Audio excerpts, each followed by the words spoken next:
বাঙালি জাতি গর্বিত জাতি। এ জাতি কোনোদিনই কাউরি কাছে মাথা নত করেনি। আমরা বাঙালি, বাংলা আমাদের ভাষা। বহু ত্যাগ তিতিক্ষার বিনিময়ে আমরা এই মায়ের ভাষা বাংলা তাও রক্ত দিয়ে কিনেছিলাম। বাঙালি সমাজে কিছু মির্জাফরের বাস আছে, তাদেরকে সতর্ক হয়ে চলাটা বিএনপিরও উচিত, আওয়ামী লীগেরও উচিত।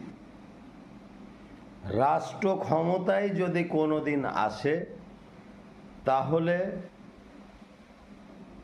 ঘুরে ফিরে বিএনপি আওয়ামী লীগই আসবে, কিন্তু ষড়যন্ত্র করে যদি আওয়ামী লীগের ওপরে যে অপবাদগুলো দেওয়া হচ্ছে সেটা অন্যায়। আমি এটাকে মনে করব অবিচার। প্রত্যেক বন্ধু বান্ধবকে বলবো যে তোমাদের যার যেটা পছন্দ সেটা করো। কেউ আওয়ামী লীগ করবে, বিএনপি করবে, জাতীয় পার্টি করবে, জাসদ করবে, কমিউনিস্ট পার্টি করবে, এটা গণতান্ত্রিক অধিকার।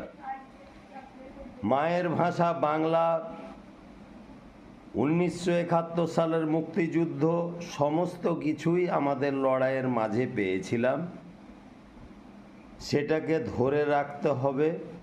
কোনো ষড়যন্ত্রী কুচক্র করে এটাকে যেন নস্যাৎ না করতে পারে। সজাগ থাকতে হবে। কুচক্রী কারা, ষড়যন্ত্র করে কারা।